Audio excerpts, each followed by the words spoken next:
5 минути, а многу настани, за жал со стари пациенти.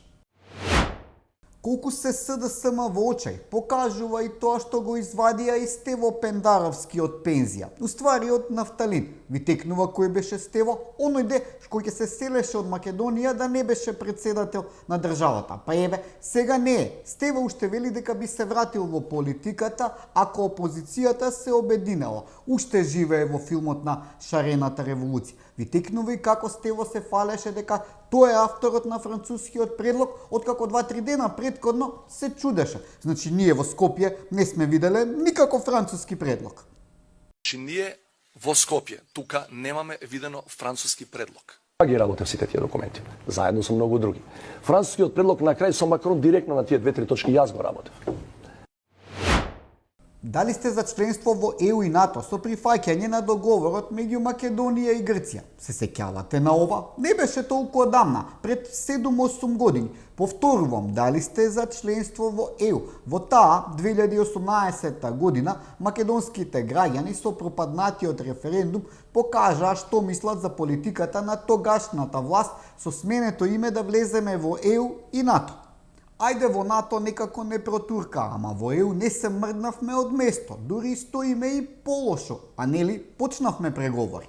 И сега Венко Филипче од нигде никаде пак бара референдум за ЕУ. Демек првиот пат ја почитуваа волјата на граѓаните, па сега ајде уште еднаш. Добро бе, кој им ги смислува овие работи?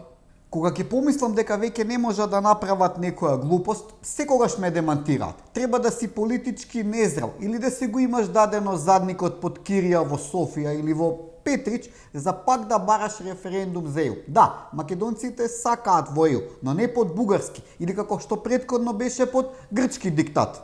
Да го преведеме ова на попрост, муртински јазик. И што дека не битна датум? Мисли дека тоа ќе го донесе на власт? Мало сутра. Да, нов референдум ќе има мало сутра, што би рекол славниот Нобеловец. Еве еден предлог до Филипче. За најкасно 2 години ќе има референдум во вид на избори. Има ли поголем референдум од избори?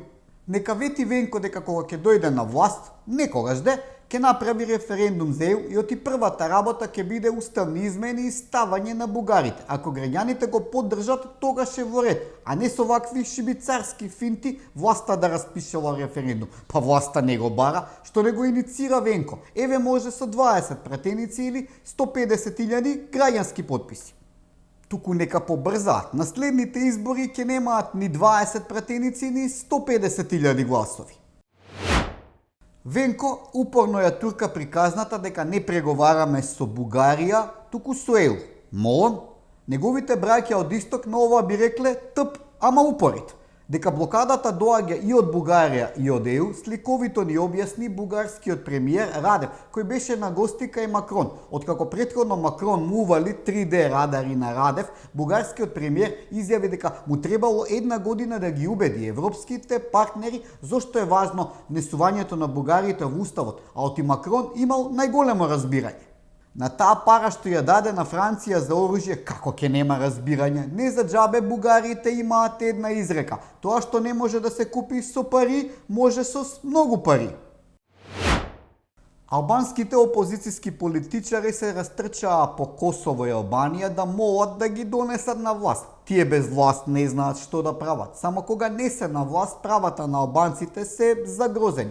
Ви се враќаат филмовите од 2017 година и Тиранската платформа. Тогаш истата екипа на Божик пред Рама ги кажа условите под кои албанските партии ќе влезат во владата на Заев. Ова е истата екипа. Од Тиранската платформа остана неисполнето уште промена на знамето и на химната. За секоја роба има купци. Венко и Радев со душа ја чекаат понудата.